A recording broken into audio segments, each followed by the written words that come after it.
Hello, once again. I'm Mike Hinkson, your host for Unstoppable Mindset. And I have the honor, pleasure, and joy of interviewing today Zane Landin, who is a recent graduate of Cal Poly Pomona. Now, many of you may have heard of Cal Poly Pomona in one way or another. One of the stories I know about it is that it is one of two Cal Poly campuses. The other is in San Luis Obispo. And each year, each of the campuses design half of a float for the Tournament of Roses parade. And then they come together, put the float pieces together, and make a whole float that you can see every year in the parade. What a remarkable feat of engineering. These campuses are a few hundred miles apart, or at least a couple hundred miles apart, but yet they design these half floats and away they go. Zane, welcome to Unstoppable Mindset. Oh, well, thank you so much for having me today. Have you worked on floats at all?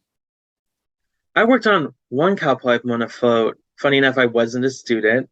I don't remember when it was. It was the time I was in high school. It was the buckets and it was something like that, like with pirates. I did get to step on the float and help put things on it. So that was super exciting. But I never got involved in Rose Float throughout my time at university. But it's really admirable the work that they do. Well, I know that at Cal Poly you got your bachelor's in communications and public relations, which is really pretty cool. So definitely want to learn a little bit about what got you started down that road. But why don't you tell us about a little of your stories growing up and all that? Let's start at the beginning, as they say. Oh, gosh. A long time ago in a town far, far away, right? Yeah, a little quaint town called Chino. I've been here 24 years. And growing up, I had, kind of a nuclear family of mother and father and my sister, and we had a cat growing up. And, I just That's had a really, important. yeah, of course. I had, a really supportive family. It doesn't mean that we always had everything. Definitely times where we struggled, or my parents, definitely I saw stress on their shoulders, but they always gave us what we desired or what we needed. And I'm always grateful for what they've been able to do. And growing up, I'm very open about, having a decline in my mental health very young. And so I experienced what it feels like to have mental health conditions. And because I'm always advocating for mental health, I try my best to be open about it when I was young. But, I saw a psychologist very young. I was also put on a 504 plan and, throughout elementary school because I had trouble socializing and concentrating in school, which I'm sure I still have today. And so, I identify as neurodiverse in these different aspects. So those were some of the things that definitely shaped me growing up. But getting that support that I needed very young helped me kind of come to terms with who I am today and kind of help me move forward with, a job or whatever it is I'm looking for. It all helps. It all supported me. How did you, and kind of when did you get diagnosed as being neurodiverse or divergent? I mean, I had to get on a 504 plan. So that was when I don't remember the exact time because I wasn't exactly made aware that I was diagnosed. I didn't know. Like as a kid, I didn't really know. And I kind of found out recently because I never knew really what a 504 plan was when I was in elementary school. But now I learned recently that I was on it. I remember that my family did tell me that, I am neurodiverse and I had trouble concentrating in class, which definitely makes sense sometimes I have trouble concentrating in class now. I mean, not anymore since I'm not in school, but and sometimes I have trouble with time management. So I'm always working to try and fix those things or make myself better at them. But it was young. I don't have the exact age, but it was definitely like when I was maybe in second or first grade, something like that. What is a 504 plan? It was just for me, it was a specialized plan that just helped, that gave me accommodations that I needed to kind of be in an equal level playing field with my peers. So I was given like one-on-one tutoring, and I was given less homework, and also I was able to see a counselor throughout. If we met every other week or once a week, I'm pretty sure it was every other week, but it was like a specialized program where I was given, like opportunities to be equal to my peers if it was tutoring or less homework, and that helped a lot. Mm-hmm. Do you know why it's called a 504 plan? No. I am not sure, but I'm wondering if somehow it has to do with Section 504 of the Rehabilitation Oh, Act of 1973. And that very okay. well probably is in a sense where it came from, because that's where a Mhm. lot of the original issues dealing with disabilities and creating some level of equality and access came from. A lot of affirmative action and so on Right. came from there. And that's probably where it was from.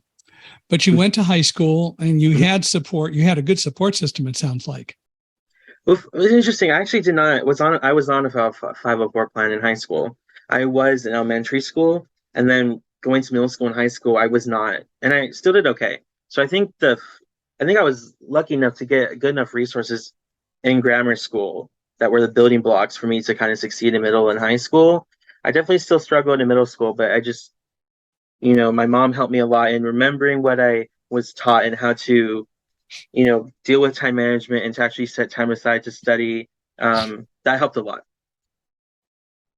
And but you didn't have that in high school. Do you know why? Just out of curiosity. No, I don't know why. Hmm. Um, no, and I think It maybe just because I think what was going to happen was, going through middle school, they were going to see if I needed a 504, but I was doing okay. ah, And I was doing got pretty it. well enough that maybe they didn't think I needed one. And obviously, I didn't know what it was, so I didn't advocate to be on one myself. And my parents decided that I didn't need it. So, yeah, that's kind of what happened. Did you ever get involved in the negotiations for an IEP, an individualized education plan?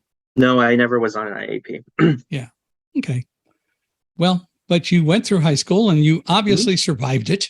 Yeah. Um, and then what made you go to Cal Poly Pomona? Well, I will say Cal Poly Pomona is very close to the high school I went to. I attended Walnut High School. It's probably like 5 minutes away from it. And from where I live, it's probably 15 to 20 minutes away. So that was a huge contributing factor to where I wanted to go.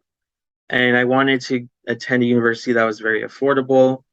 So I chose Cal Poly Pomona. And I've known about Cal Poly Pomona my entire life.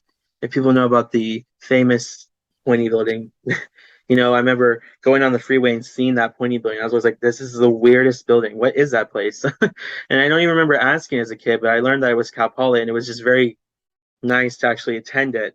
But I did get into other universities like UCI, UCR, Chapman.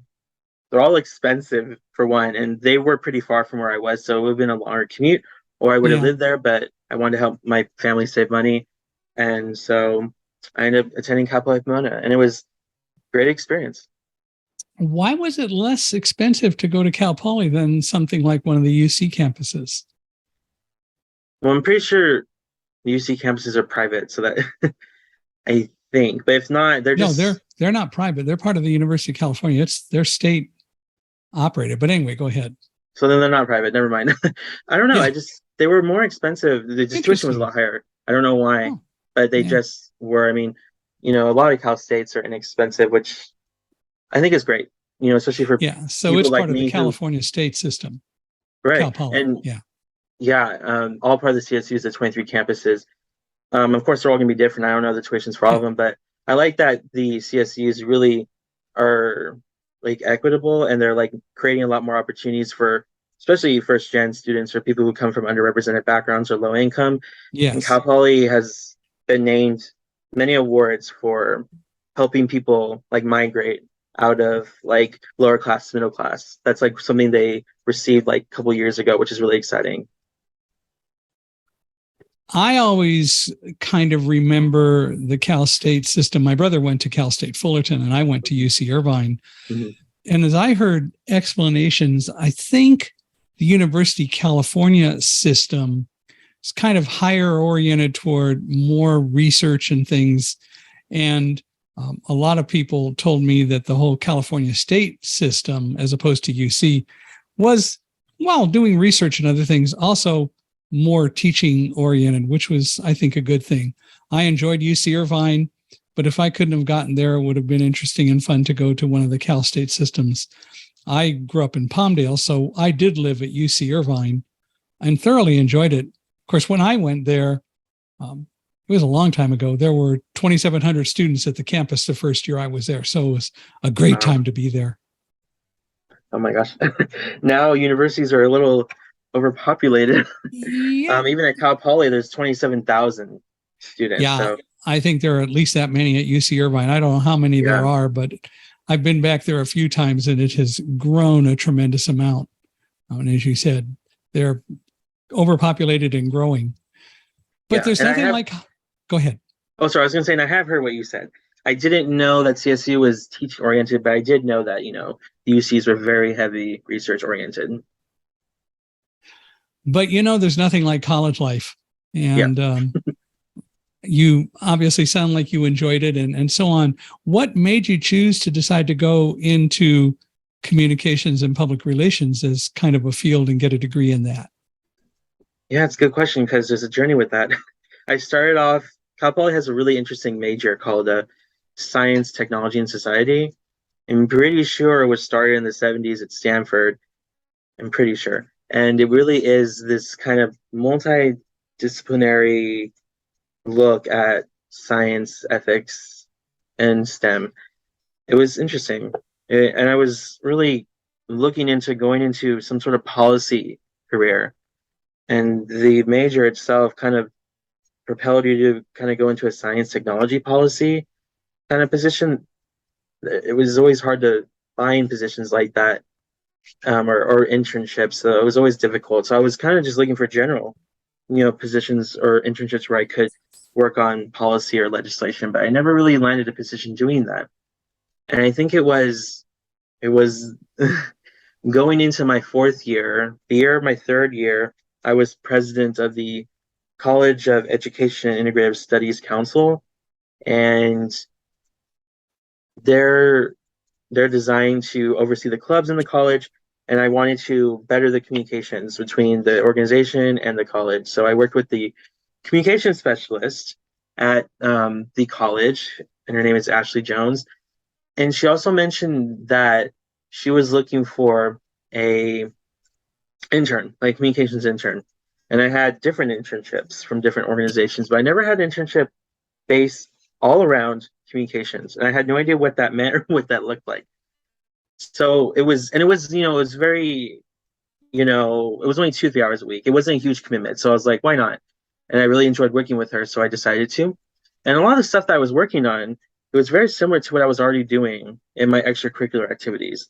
And what I will say is, since Cal Poly it's kind of known as a commuter school, it was kind of hard to find a community there for myself. What I had to do was, since I wasn't living in the dorms or the, resident Yeah. halls, they call it, I needed to find somewhere where I could kind of be myself and find a community. So I just kind of joined, a couple extracurriculars. I ended up, throughout my entire university career, I was involved in a lot. But, at the beginning, I just was involved in the College of Education and Integrated Studies Council. It's the first thing I joined. And I just really loved it. So extracurriculars kind of gave me value and purpose more so than my classes, because those are classes, and you go to class and you leave. But there was something that kept me there, something that was the culture for me. So extracurriculars were a huge thing for me, and it really helped me. I honestly would have imagined if I wasn't really involved in extracurriculars, I would have become depressed, because if I was just going to classes and coming home, I wouldn't be making friends, I wouldn't be building relationships. So a lot of my success comes from the extracurricular activities I was able to do. Anyways, so I love doing that. And so when I felt that the work that I was doing for this internship was so similar to the work that I was doing with extracurriculars, it all kind of connected.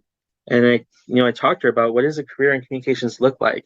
And she kind of said, it's kind of what I'm doing, writing stories, connecting with people from the university, planning events. And that's all stuff that I love doing. I just never knew that you could turn that into a career. And I didn't really know much about the communications industry or PR industry. I didn't even know these careers really existed, which is funny because I actually took a career readiness program or course because I really didn't know what I was doing. So my second year, I was like, I got to take this career course because I really don't know what I'm doing. And we took like a career aptitude test, and like number 2 or number 4 was public relations. But I was focusing on the rest. I was like, I didn't really know what public relations was, so I kind of ignored it. So it was always so funny that it kind of circled back, and I actually did find myself going into PR and communications in a kind of a natural way. And she taught me kind of everything she knew. I mean, that's a lot, but she taught me a lot about communications and the stuff that she worked on. And I loved the work I was doing. So in my fourth year, I changed my major to communications and with an emphasis in public relations. And I absolutely loved it. I loved the classes, I loved the professors, and I loved every single part about it and their extracurriculars because I got involved in the Communications Honor Society and the PRSSA, which is the PR Student Society of America. So all that stuff just really helped build my passion for storytelling and communications. And through that, I just got involved in so many more organizations. And that's where I built a passion for communications and disability because I think that there's kind of a missing link there. That a lot of the times I see a lot of disability organizations are always pushing for legality or equity, which I'm definitely needed. But I love focusing on the storytelling aspect of how do we actually get people with disabilities on screen, on shows, in stories for people to see them, more and see them as people rather than what the stereotypes are out there or what the ableist ideas are out there. So it's definitely all the stuff I've learned in university about communications has kind of traveled itself into my passion for mental health and disability as well. And hopefully that answers your question on why I decided to major in PR. Well, no, you did. It's absolutely a great answer to the question, and you bring up so many topics with that kind of an answer. One of the things that immediately comes to mind for me, and I realize that this is more of probably a blindness-oriented thing over other kinds of persons with disabilities, but it's ironic in the world today how many different ways we're doing more to dispense information, and the ability to do it in an accessible, inclusive way exists, and we're not doing it. I just watched a commercial this morning using, what is it, the Queen song, "We Will Rock You." And you hear we will rock you. You hear the song for a while, and then it goes away. No talking, nothing to say what the commercial is for. So I, as a person who happens to be blind, would never know that it is Qatar Airlines. And there are so many commercials like that while we're creating technologies that make things so much more potentially available to everyone, that is to make information and make items inclusive. We're not doing it. We're making them less inclusive than they used to be. And there's no reason for that. So I sincerely hope as you go out into the workforce and get to do more, that you'll keep that in mind, because I do appreciate that your disability is different, and that's great. You've got issues that you get to address regarding the things that you deal with on a day-to-day basis. But we all deal with the fact that we tend to leave out groups that we shouldn't. And there's no reason that we need to do that nearly as much today as we used to.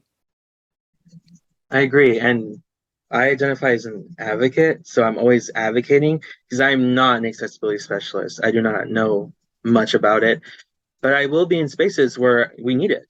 And so there are times where I say, are we doing accessible communications? Like, is our communications accessible? Do we have an accessibility person here? And if we don't, why not? Why isn't there an accessibility team? Things like that. And there are many companies that don't have accessibility. I mean, I love seeing a lot of accessibility jobs coming up, but there's still a lot of companies that do not even consider it. And there are many companies that don't even consider, the accessibility in DEI. DEIA is becoming more popular. But even when you look at, I don't remember the exact percentage, but it was like out of all the DEI initiatives coming out of these different companies, around 8% or even 4%. I can't remember the exact, but it's very low on disability and how disability is included in DEI initiatives. Well, and it's not included in DEI, which is really the big problem. When we talk about diversity and so on, we never include, or rarely ever include the whole issue of disabilities, which is why I like the term inclusion. And the way I'll define it is you either are inclusive or you're not. You can't be partially inclusive. It really has to be a quantum leap. Either you're going to be inclusive, which means you're going to include disabilities, or you're not inclusive. It is, and it ought to be that simple. I interviewed someone a few weeks ago and we were talking about disabilities, and this person happened to say, well, there's a problem. We talk about disability, so people think it's a lack of ability. And my response is change the meaning of the word. We've already done it with diversity. The reality is that a disability is a characteristic. And one of the things that I point out to a number of people is I have yet to find one person in this world who doesn't have a physical disability. That is to say, the vast majority of people have eyesight. And what happens when the lights go out and you don't have a light to guide your way? You're stuck. Thomas Edison provided the light bulb so that people who have light dependency can see in the dark, but it doesn't change the fact that they have a disability. And can you learn to overcome that? Sure. But we do it mainly with technology, but don't leave other people behind just because you forget your disability and you cover it up. And it is one of the things that we really need to address in society. I agree with what you're saying, especially, again, language and communications is so powerful. And I know that people believe that the word disabled means inability, but I love that there are more content creators and people even on LinkedIn that are pushing this narrative that it's not that disabled or disability is not inability, and that they are kind of changing the narrative of the term disability as empowering as how it's been described before and how it's been used against people with disabilities. And that was not their choice. That term was, cemented onto them. They were not the ones to say, that this is wrong. That's how they were. But, people who didn't have disabilities kind of put that on them. So it was never their choice. We are slowly getting to the point where people are recognizing that I and you and other people are not disabled. We may have a disability, but again, I can point that out for everyone. Yeah. And so there really is a difference between disabled and disability. And the fact is, I am not disabled. I can be a person with a characteristic that classifies me as being a person with a disability. But that's a whole different story than saying that I don't have ability. Right. And it's perfectly reasonable to evolve to take a non-verb and make it a verb, or to make it a different kind of part of the language, but to evolve us into recognizing that disability is an appropriate term to describe any number of people. And you talked about the conversation and the fact that a very low percentage of people in the whole DEI world ever talk about disabilities, even though, according to the CDC, 25% of Americans have some sort of disability. It's really ironic. It is really ironic. And, and businesses are not, they're losing out on a huge market. And I'm not saying that's the only reason that they should be engaging and being accessible, but if they're going to think with profit in their mind and ways to build more money and build more relationships, engaging and authentically engaging the disability community is the way to go, because it's such a big market. Sure. And the reality is that there have been a number of reports, anywhere from the Nielsen ratings to studies Ability One and the American Foundation for the Blind and others have done, that have demonstrated beyond any reasonable belief that when you engage persons with disabilities, you're creating clients and customers or employees or employees who are most likely going to stick with you a lot longer than other people, because we know how hard it is to overcome that barrier of 70% of all persons with disabilities who are employable don't get jobs, because we know that it isn't that we can't work. It is more that people think we can't work. And so they pigeonhole us where they shouldn't.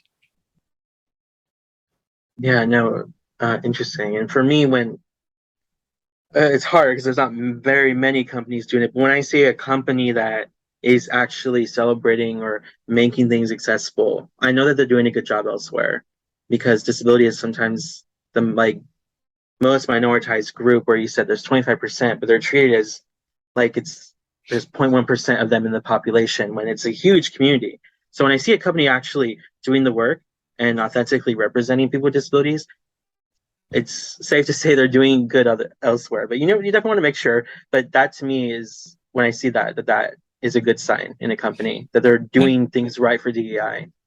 And I agree. I think it's wonderful when people really take a position of doing it. Can you talk about any companies specifically that you're thinking of that do a great job, or is that probably not fair to do, or what? I will say, I will Not say, yet, huh? I see companies. A lot of tech companies. I even see like Meta and Google and Microsoft that, of course, are doing a good job. And that's just what I see from the outside. I don't know what's going on the inside. Yeah. But I will say, from a company that I worked with, I worked at General Motors, and I think they're doing a great job. They started an accessibility team, and they're doing their disability ERG came out very early, like post the ADA signing, which is exciting to see. And I see companies now building disability ERGs or organizations or groups, which better late than never. But it's very impressive to see that General Motors was kind of ahead of the game and started it, post ADA signing. I wish it was before, but even the world at that point was not ready for that because there was still nothing legally wrong with discriminating against a person with disability. Yeah. And it wasn't even that long ago. If you think, 1990 was not that long ago, and that was actually happening. So like you said, things are moving slowly, but it's nice to see, and it makes me happy to see that. I suppose one could make the argument that even pre-ADA, it was legally wrong because we're covered in the Constitution. But the fact of the matter is that it still wasn't recognized. And so the ADA has helped a lot. Now we are just seeing new proposed legislation that would make it unlawful to not make websites inclusive for all. And that'll be exciting to see happen. It's a long time coming. As you know, I work for a company called Accessiby that was created because Israel passed legislation requiring website accessibility in 2017. And the founders of Accessiby, who had their own company making websites before then, realized that they needed to make their customers' websites accessible, and through that created Accessiby. And now Accessiby has grown to a very sizable company in the inclusion world, making websites accessible both through an artificial intelligence component and the internal staffing component that does the things that the AI system can't do. And, Accessiby's goal is to make the entire internet accessible and inclusive by 2025. What a great goal. Yeah, wow. And the reality is it's not just dealing with blindness. When you've got, for example, with Accessiby profiles that allow people with ADHD to make websites do things to help them focus more, or people with epilepsy who encounter a website with a blinking or a number of blinking elements. And if the website uses Accessiby, then they can stop that. And there are just a lot of things like that. But there's a long way to go. It's still a bleeding edge technology, but the reality is it's doing a lot, which is great. That's making a big difference. Yeah, no, I agree. That's great. So you've interned at a few companies.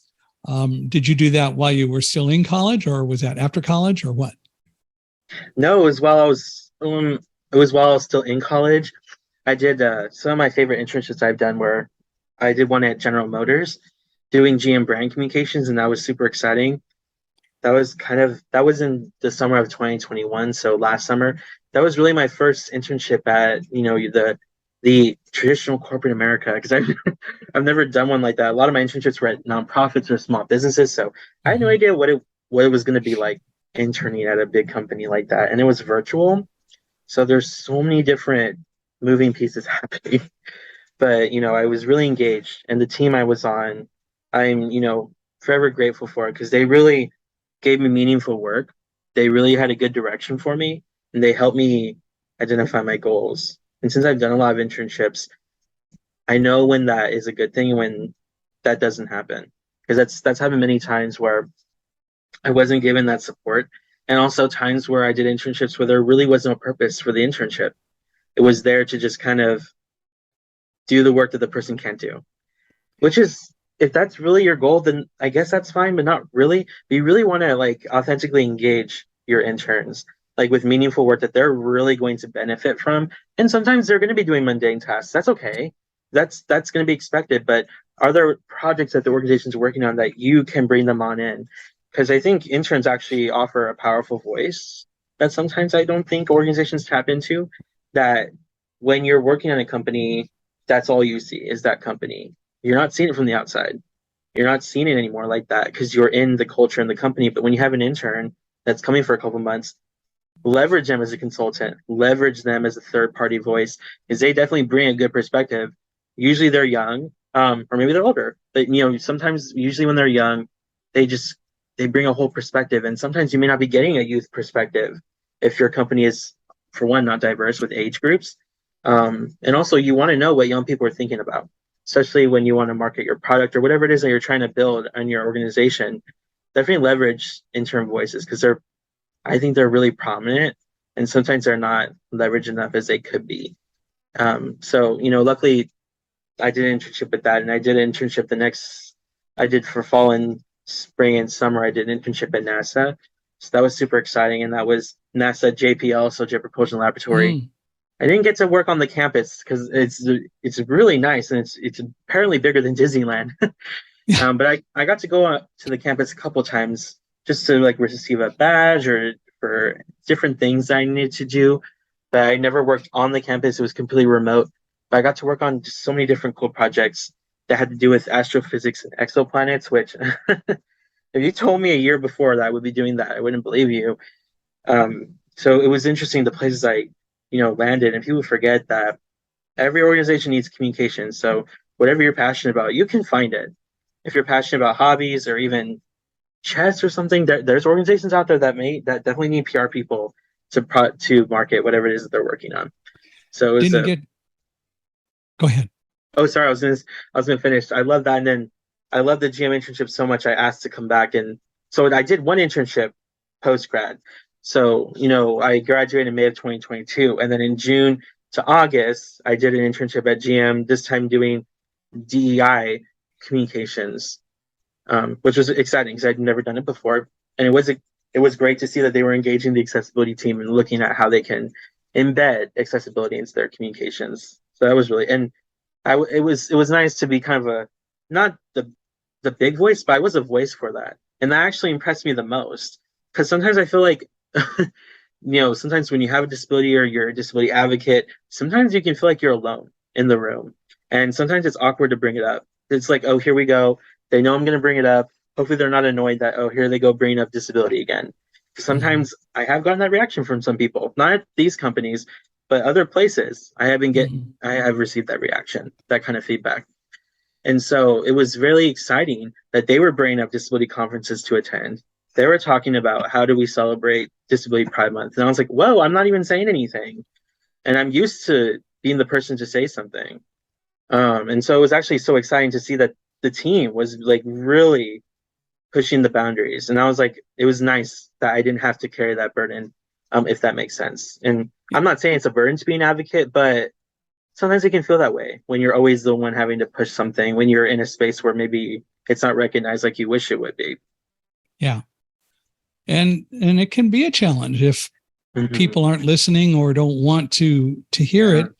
Yeah. And more important, if they hear you but then don't do anything about it, then that's a real Mm-hmm. problem. So I'm Absolutely. assuming when you worked at JPL and so on, you didn't happen to do any PR or outreach or communications with any Martians or any of those guys, huh? No. No. Okay. Well, one of these days. But I mean, I worked with scientists though. I mean, which was really exciting. So I worked with scientists from JPL who I don't remember the exact location where they went. They called it a specific place where they lived. But yeah, these scientists went to like Antarctica for like six Mm. months to work on missions and different like you know things coming out and like actual things are setting up into space. Stuff you kind of see on sci-fi movies. People going to Antarctica and working on stuff, and I'm always like, oh, this is such a sci-fi experience. And when they told me, I was like, oh, I forget that people actually do that, and it was kind of unbelievable to hear from them and their experience going there, and just it was very intimidating at times because like some of these people are really, really smart. Well, even if you think about the press secretary for the president, Mhm. that has to be a fascinating job because there's so much that you have to deal with. You have to help and do a lot of the message creation, but there's a whole lot to a job like that. And for anyone who really respects communications and the kinds of things that you're talking about, it must be a fascinating job to do. Of course, it's a very high pressure job for a lot of reasons, some of which Yeah. shouldn't have to be there, but they are. But nevertheless, it has to be a fascinating job to be able to coordinate a lot of communications in so many ways. I think that job is, I can't imagine how incredibly stressful that job is. And you need to be a very fascinating and compelling storyteller and speaker to just to like communicate everything that's going on. You have to know about everything basically about what's going on, and you need to be confident about it. And Yeah. nowadays, what I've seen with politicians and even celebrities or just people, it's like you can't make a mistake anymore. It's like you make one wrong, you say one wrong thing, one wrong sentence, and you're completely scrutinized for it. Yeah. And this happens with tons of press secretaries nowadays. It's like they say one wrong thing, now they're advocating for this when maybe they had nothing, they didn't even say anything like that. But because of how it sounded, there's just like no room for like change or anything. It's like once someone says one wrong thing, sometimes their life is over. And I think that communication is important, but we also need to recognize that, you know, people make mistakes and everyone communicates differently. And Yeah. just, you know, try to understand, try to listen instead of kind of feeding what you think they're saying, if that makes sense. You ought to be able to tell the difference between a mistake that someone makes, it's a legitimate mistake, and Yeah. a trend where Right. someone really is different than that. But I mean, have you kept up with the stuff that went on and is still going on with the Los Angeles City Council and the whole debacle going on there? No, I have not. So apparently there were three council members who were talking about the fact that Latinos needed more representation, and they were talking about how to do redistricting, and they were recorded as making some pretty unflattering remarks about the black child of another city council member. Oh, And that's different than a mistake. right. Because they didn't know they were being recorded. It also took a year to come out, but one of them has resigned, and there are growing calls for the other two to resign. It will be interesting to see how it goes. But so often what you said is absolutely true. There's no room anymore for conversation. There's no room anymore for understanding. And that's so unfortunate. Yeah. And Absolutely. I don't know how we get over that. I don't either. I mean, it's obviously a huge complex challenge, but I think it just, I don't know. I think it just has to kind of do with try to remove yourself from your echo chambers, try to go outside, try to have Yeah. actual decent conversation with someone. And if disagreement happens, I think It that's happens. actually great. I think that's great. That's actually, Yeah. I think that can be empowering as long as you respect one another as people. I think we forget that because we, and I say we as a collective, that, you know, people now have these strong assumptions that this person does this, they voted for this, they believe this one thing equals they're a horrible person. And they keep that in their mind. And so, of course, if you think that about each other, it's like it's very easy to not respect one another, but we forget that people are multifaceted beings that may believe one thing, may believe this thing. And I think that a lot of people, you know, commonly are good. And we forget that. And we convince ourselves that they're not because they're not on our side or they're on this side. It's very unfortunate. And I think we just need to the like core of it is just recognize that we're people and that we need to start treating each other like that. And that people can make mistakes. People can sometimes say the wrong thing. Again, it's different when you're intentionally saying really harmful stuff. But you know, even just making a mistake or just trying to make your point across. And it doesn't mean that they're horrible, it just means that this is what they're trying to say. And I think we just need to be understanding. And I always try my best to listen to whatever anyone has to say.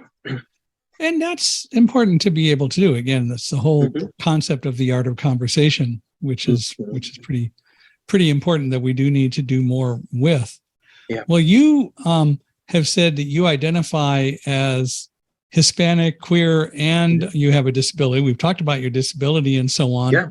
And um, and all three of those categories are ways that you you can be observed as being and so on. Yeah. And none of them should be interpreted in any kind of a negative way, although that I'm sure happens. Absolutely.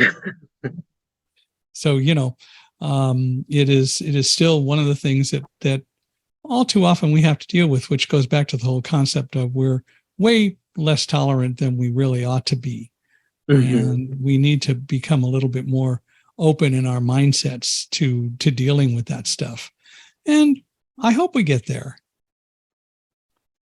I So, do. And I okay. also will say, just my perspective and just my experience, I also recognize that people have experiences even if they don't seem like they do. And so what I mean by that is some people may look at me and say I don't have a disability. It's not really their Yeah. place to tell me if I do or not, but looking at me, you wouldn't think that. I think people forget that there's non-apparent disabilities, and I think that there are non-apparent racial identities. And if you look at me, you're not gonna think I'm Hispanic because I'm very light-skinned. Yeah. There's a lot of light-skinned Hispanics. There's actually a lot, quite a few. I see a lot actually, and there's plenty in my family, and there's plenty in my family that are darker. So you have many different shades of culture and racial identity, and I think that people forget that we don't want to feed into the stereotype again, the the stereotype that all Hispanics speak Spanish, that all Hispanics are darker. It's like, well, there are light-skinned Hispanics, there are some that don't speak Spanish. That's me. And so that doesn't make me any less or more Hispanic. It just makes it different. I'm still Hispanic in this country, and I have gone through discrimination. If it's people who don't take me seriously as Hispanic because I'm light skinned, or if it's people that are white that will see me as someone who is Hispanic and not taken seriously that way. There's very different dynamics, but I've been in spaces that are geared around the Hispanic experience, and they definitely perpetuate the like colorism and discrimination because they may not see me as Hispanic, or I'm not authentically Hispanic because I don't share certain attributes with them, which isn't fair again, because like it's again we're ignoring the intersectionality that every experience of being Hispanic is different. Just like Mm-hmm. being queer is different for everyone. Just like there's so many different disabilities and experiences. Why can't that be the same for different, Hispanic identities? Different categories. Yeah. Someone who's blind is going to be very different from someone else who's blind. Very different experiences. It all makes up who they are. And so for me, we still need to recognize that there's still a person who is blind and don't treat them any differently. So recognize Yeah. I'm still Hispanic or queer and don't treat me any differently, even from my own communities that I want to be a part of. And sometimes I don't, I feel neglected in, if that makes sense. It does. Have you ever felt that you have faced real overt discrimination? Oh, And there's no right or wrong answer to that. I'm just curious if you right. you think that's really ever happened. No, I don't think so. I mean, it depends. I mean, I don't think I've ever just experienced overt discrimination for like any racial identity.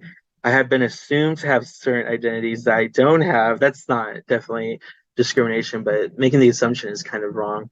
But I mean, I have been Yeah. in spaces where I have heard that being queer is, horrible. I have heard that Yeah. growing up.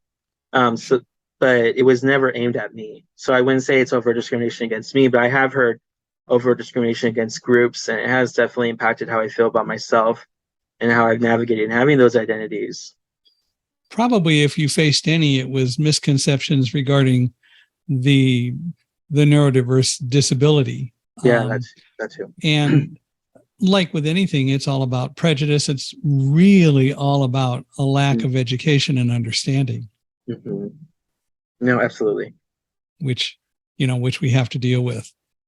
Mm-hmm. Well, you started a magazine somewhere along the way. When did you start it and what did you start and how'd all that happen? I started it in May of 2020. I was taking a copy editing class, or yeah, copy editing, and it was a class I needed to take, and that was when I kind of just switched to communications actually, because 2020 was my fourth year, and so it's one of my first communication classes. I was taking it in spring, and as you know, the pandemic hit in 2020, and as someone who experience mental health. It definitely, there was a time where it changed and it got kind of worse during the pandemic, which it did for millions and millions of people across the globe. But the unfortunate thing was, and what I wanted to see was the mainstream media take a lead in sharing those stories. And I don't know what I was expecting, because the mainstream media has never really pushed the storytelling for the mental health community. And if they did, it was always not in a good way or a negative way. So that's something I've always wanted to see. And I see more happening today, but still not as much. And even when I do see something, it's sometimes for not a good reason, or it's mental health month. So of course, let's share a story of mental health, but we forget it happens, all the time. Those identities don't go away. So I would like to see more initiative in terms of that. So anyways, I wanted to, for the final project, we did create our own publication. So I wanted to create something. I had an idea, but I decided not to do it. But I decided to change directions and choose a magazine dedicated to mental health stories. And there's plenty of platforms out there, but this is what I wanted to see.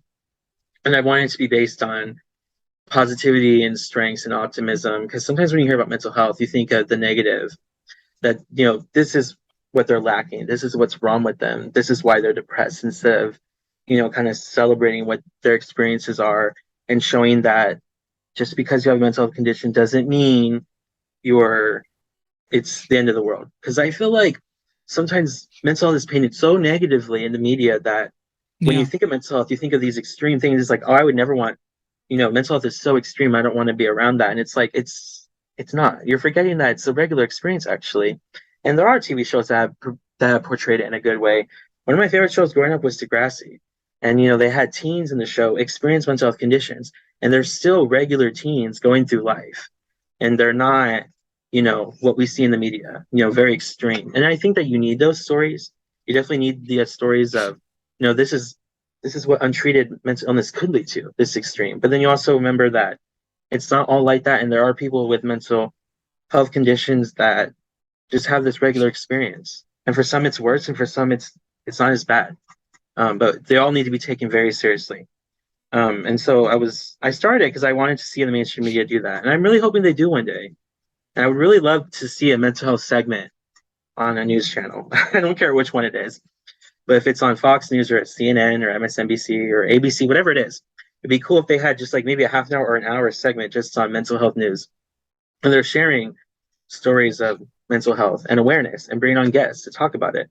And I know I've seen like Good Morning America. I know they've done stuff like that where they bring on doctors and stuff. But I think that that's still a certain audience. And I think the mainstream media really impacts a large amount of people, even larger. And so I would love to see more stories on that. So that makes sense. And so it started like that, started with social media, and then we just started featuring people. And then very fortunate that we feature over 80 people. We're still growing. We still have a lot more stories to release, but it just fathoms me how incredible people's journeys are. And we, for the ordinary people that have these incredible stories, we don't get to hear. And I love hearing stories of people who are just going through life. They may not have done something huge, like, I don't know, like serving in the government or going to the White House or whatever it is that they've done, things like that. But they really impact their communities, and I think that's most important. I remember CNN even had the like the local heroes. I love seeing that. I just wish there was like a upscale of that, that we see more. Yeah. We have some of that on Channel 7 in LA. But I hear what you're saying, and it would be great to have more. It's really unfortunate that we have media programs like The View that celebrate Hispanic Awareness and Latino Awareness Month, African American or Black History Month. I have yet to see them ever discuss, cover, or bring to the forefront National Disability Employment Awareness Month or National Blindness Employment Awareness Month, which is October, or White Cane Safety Day, which was October 15th, to talk about the contributions that people with disabilities, and of course, from my perspective, blind people in specific, have dealt with. For example, there have been, I believe, as I recall, 2 blind people who were senators of the United States and 1 blind congressman. Maybe it was the reverse, but I think it was 2 senators who happened to be blind and 1 congressman. But that was all before 1940. We don't do any of that now, and it would be a real challenge because of the prejudices today for that to occur. Fortunately, we've got some persons with disabilities in government. Tammy Detworth from Illinois, of course, is a veteran, and is in a wheelchair and so on. But we don't deal with the issues. And it continues to be, as much as anything, I think, a fear issue, which goes back to our conversation about words, disability as opposed to disabled. And we need to remove that. Blind people are considered blind or visually impaired. And there are 2 problems with that. Visually, I didn't think that I was really different because I happen to be blind from a visual standpoint. So you could change that to vision impaired, but then you still have impaired. Why is it that eyesight has to be the main judge by which people are viewed? I think a much more appropriate term would be low vision, sort of like deaf and hard of hearing. A person who happened to be deaf or hard of hearing would probably hit you over the head if you said deaf or hearing impaired, because they recognize the problem with impaired. But we haven't dealt with that with blindness, which has been a disability that the Gallup Polling Organization has even said has been more approached by fear than any other disability, which is unfortunate. But people think that eyesight's the only game in town, and somehow we've got to change that. Yeah, that is interesting. I mean, like, it is nice that they're celebrating, if it's LGBTQ Pride Month, but they never focus on disability, and I hope they do one day. I hope it changes. Certainly disability groups are calling for more of it, but hopefully we'll see more of it happen, which is, I think, the big important part. So you went to the Mental Health Youth Action Forum. Tell me a little bit about that. I mean, I first just what it is and what it was like and all that. Right. So it was this really big program that MTV hosted, and they worked with several mental health nonprofits. And these are like some of the biggest, like Jed Foundation, Active Minds, pretty sure the Trevor Project. I'm pretty sure, I'm not actually sure that, but but big organizations like that. And I was involved in Active Minds, and I first heard about this opportunity, and I was like, oh my goodness, it was at the White House. It wasn't virtual. So I was like, okay, we're going to the White House. Is it virtual? I mean, that's not that big of a deal. It is still a big deal, but nothing like being physically there at the White House. But it was, you're physically there. And so I applied, and I was like, and since I started the magazine, I became more of a mental health advocate, more so than before. I was involved in different organizations before, but the magazine really opened my eyes to more of what's out there and what people experience and the different dimensions of what people experience and their stories, all that stuff. And also the forum was all about how do we actually influence mental health with media. That's all about what I was trying to do with the magazine and trying to achieve. So I wanted to bring that experience forward with this. So I definitely spoke on that stuff, but the application was brief. There was like 3 questions and you had like 100 words to answer. So it was very brief, and I hadn't heard back for like a month or month and a half, and I checked my spam, and I was excited to see that, I was moving forward as a semifinalist. And there was never an interview, which is really interesting, like how they chose people. And there wasn't even a video. So it was interesting how they were gonna choose that way. Maybe that is the best way they could do it. So there wasn't bias. But anyways, I ended up filling another form out, and I spent hours on it, and then I think it was like a couple weeks later I found out I got in, which was a surreal moment, because again, I was just like going through my day and then like just going through my email, and then it went right in my email that I was selected, and I was kind of just hit me. I was like, or actually maybe it didn't hit me at first, but I think it hit me later. I was like, oh my gosh, I'm actually going to the White House, and I don't know who I'm going to meet. I don't know exactly who's going to be there yet, because there's all this stuff happening. So they did tell us that, in the press release, we knew that Selena Gomez was going to be the keynote speaker, basically, and which is good because she actually has a history of mental health, and she's definitely a strong advocate for it. So I'm glad they brought an influencer that actually has a story with it. And Dr. Murthy was going to be there, and Dr. Biden. So very interesting people, very people high up in the government I've never met before, and I didn't know too much about. And the forum happened, and it was 3 days. It was can't remember it was pretty sure May 16th to the 18th. I can't remember the exact date. But it was 3 days, and there was just so many different things happening. Oh, and I hadn't been in DC for a while, because last time I went was like in 8th grade for this trip. So it was interesting to be there again. And it was nice to connect with people because like throughout the forum, we met virtually, like, was it every other week, and learning about different topics and connecting before we actually went to the forum in person. But yeah, like most of the time we were just practicing. So Tuesday, we got there Monday, and then Tuesday came around, we were practicing because there was like two parts to the forum. So on Wednesday, we were going to do like this interactive dialogue, with Selena Gomez, Dr. Murthy, and it was just like a broadcasted event, and some people actually saw it on television, which was really cool. So the first part was that, and the second part was we were presenting ideas that we started on our own as groups, and we pitched it to media companies like Pinterest and Spotify. So big media partners, really exciting to see. I mean, of course, MTV has these partners. Yeah. But that was great. But I mean, the best part was, of course, being in the White House, seeing where the president gives his speeches, seeing where like Abraham Lincoln stood, and seeing all of the sculptures and the art that they have there, and just so much history made. It was it was definitely a lot, and it How was many exciting. people attended the conference?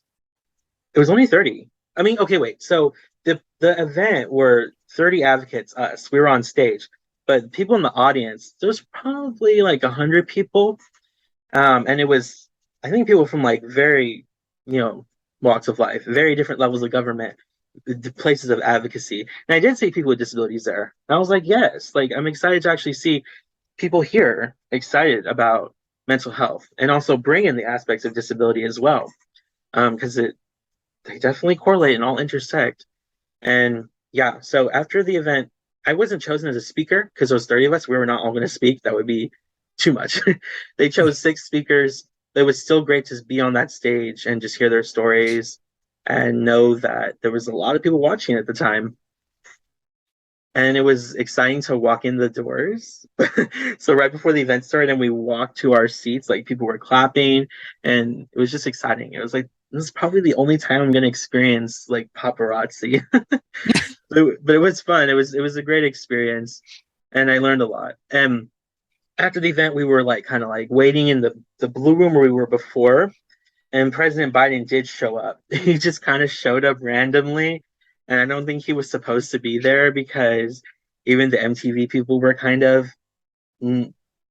super over the top excited, and an excitement that I don't think they anticipated. Like I don't think that they were like, "Whoa, it's the president." I think they were like, "Whoa, what the heck? We had no idea the president was actually going to be here." And because his schedule is so tight, I think that he made an effort to be there, which is really exciting. But I don't think he was supposed to be there. It didn't feel like he was supposed to be there, but it was just so cool to see. Um, and like he talked to us for a little bit, and we were like huddled around him like we were kids. It was super fun. It was great to hear from him, and it was just so baffling that I was like just a couple like inches almost away from the president. Mm-hmm. And and then even like one of his people were like, "Oh, Mr. President, it's time to go." And it's like, oh my gosh, like I've heard that like in movies, like that exact verbiage, and to hear it, I was like, oh, it was just so like exhilarating. So that there was that. So that was the entire experience, and even now, it's just nice to be connected to MTV, and like Yeah. they're still bringing forth opportunities. Nothing like going back to the White House, but like they're telling us about opportunities. Because Selena Gomez was there, her company Rare Beauty, and proceeds from her company go to mental health organizations. I actually am a part of their community now, and I got invited to one of their events. And now I write for Lady Gaga's Born This Way Foundation, the Channel Kindness. So a lot of different partners through the event. I was like, I want to make sure I leverage so I can get as much as possible through this. So I've been able to get certain opportunities from the forum. and also developing some good friendships. So I yeah. should have asked you before. How's the magazine doing? Oh, I mean, yeah, it's going well. I mean, the more we feature people, the more stories we share, the more it keeps growing. It may not be growing as fast as I wanted to, but I try my best to care about the storytelling. And I always try and tell people it's so much easier said than done, but try your best not to focus on the numbers, on the data. Of course, that's important, especially if you're working for a bigger company. But if you're starting something or you're trying to build a brand, just focus on building that brand. Focus on Yeah. the message. Focus on what you're trying to achieve and what your goals are, as opposed to, oh, this post got only a certain amount of likes. This story only got a certain amount of shares. Just keep building, because this stuff doesn't happen overnight. And you see people be that will get viral, and some people unfortunately become viral overnight. But for most people, that doesn't happen. Just focus on the core message and your why. That's what's the most important. You mentioned that in the past you've experienced some grief in your life. What is that about? Sure, yeah. Um, I'm very open about it now because this was the first time I've experienced this level of grief. People in my life have passed away, like most people, but it's very different when it's someone you're close with. Mm-hmm. And in January of 2021, my mom did pass away, and it was a shock. There was no anticipatory grief. We didn't know anything was happening. She just went in for kind of an emergency surgery and had trouble waking up, and inevitably didn't. Yeah. So I'm always hopeful that it was a peaceful death, and if it wasn't, I don't know. I'm just gonna tell myself that. It kind of helps me sleep better. But as I mentioned before, I mean, I actually didn't, but I did mention my mom was an advocate for me and making sure I got a 504 Yeah. plan, all that stuff. So my mom was always my biggest advocate, for everything. And so, and it's hard though, of course, when you lose someone, Yeah. um, I tell people just let yourself feel those things. I feel like people put a pressure on people that they need to grieve a certain way. And of course, there's inappropriate ways to grieve. Like if you're mean to people or angry or very hurtful. Like I understand where it's coming from, but to me that's not appropriate. But I understand. But I mean is like if you're feeling really sad, you're feeling really angry, allow yourself to feel that. Don't hurt other people though. But you know what I mean? Like inside. Like allow yourself to feel that. Because I think that it's all part of the process, and grief is not just an emotion, it's a series of ones, and it is a process, and you don't want to prevent yourself from experiencing that, because it can be more damaging in the future. And the unique thing about grief is it will come in waves. It will hit you one day, and then maybe in a month or two you don't feel anything, and it'll hit you another day. And there's no logical explanation as to why sometimes it hits you. It's really interesting why that happens. I don't know why, but it does. So that's something I always say. And the saddest part is, just there's so many different aspects to it, but one of them is like my mom was always so excited about NASA and UFOs and also American history. So Mm-hmm. like getting the NASA internship and going to the White House, I can't imagine how excited my mom would be, and I don't get to see that reaction. So that's one of the hardest parts, but I always try to remind myself that she is there, and proud and excited.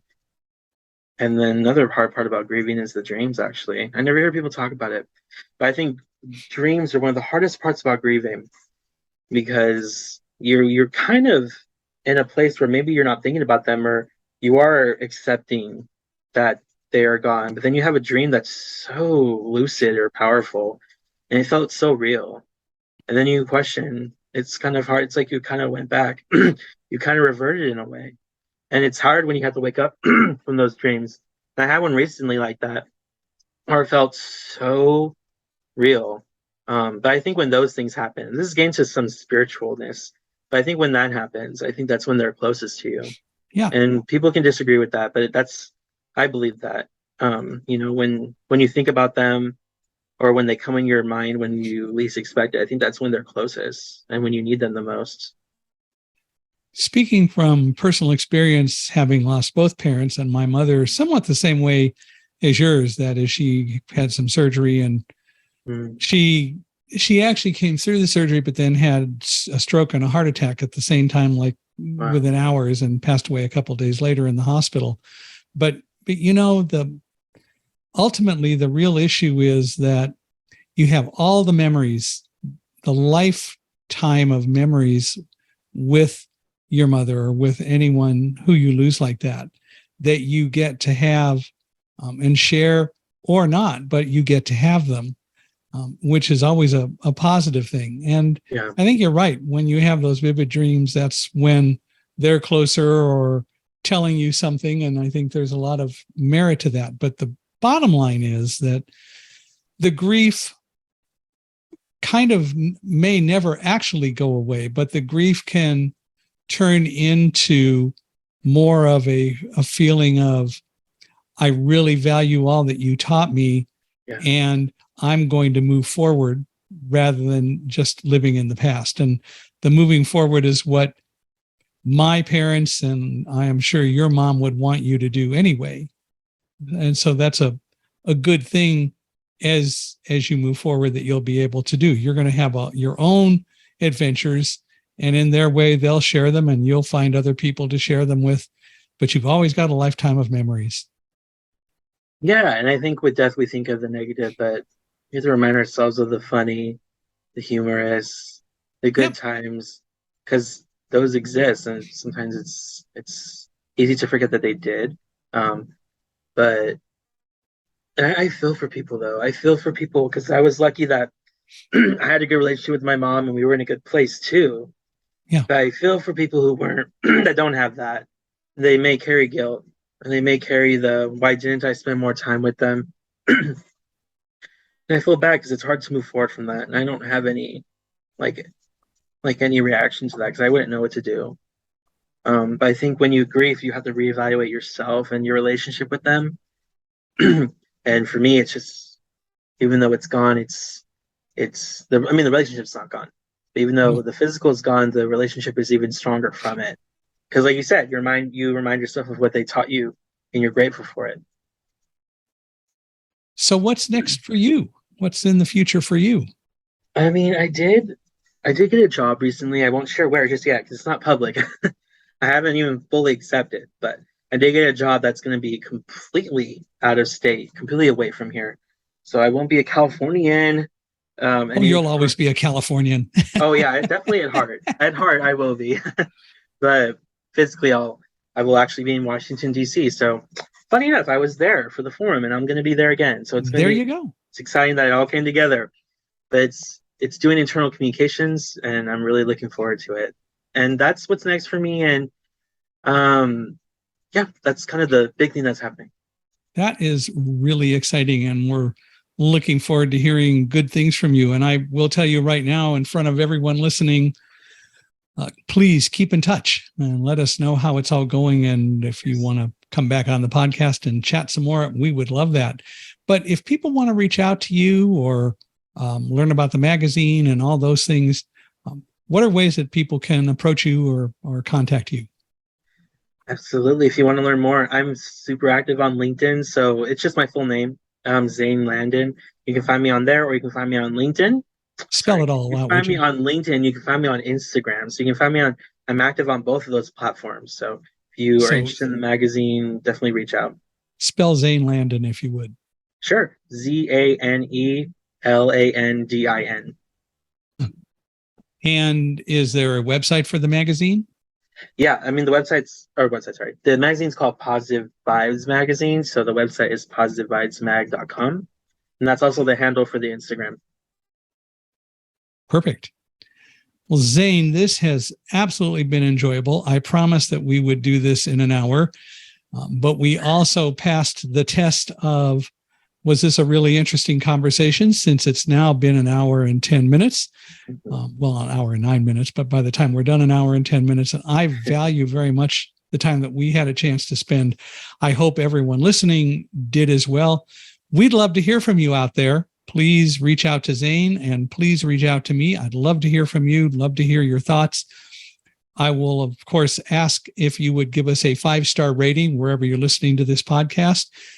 But if you'd like to email me with any kind of questions or observations, please do so. It's Michael, Michaelhi, at accessibe.com, or go to our podcast page, www.michaelhingson.com/podcast. We do want to hear from you. We appreciate your reviews and your thoughts. And Zane, you as well as you listening out there, if you got any thoughts of anyone else that we ought to have on the podcast, I would really appreciate you reaching out. Give us introductions. You are the things that make this podcast go, and I enjoy all the different thoughts and suggestions that people have. We will honor them, and we will accept your guests as you bring them in and make it even a more interesting podcast. We want to show everyone that they can be more unstoppable than they ever thought they could. And I think, Zane, you did that as well as anybody could. And we appreciate your stories very much. So one last time, thanks again for being here, and we hope to see you again. Oh, thank you so much for having me again. It was great.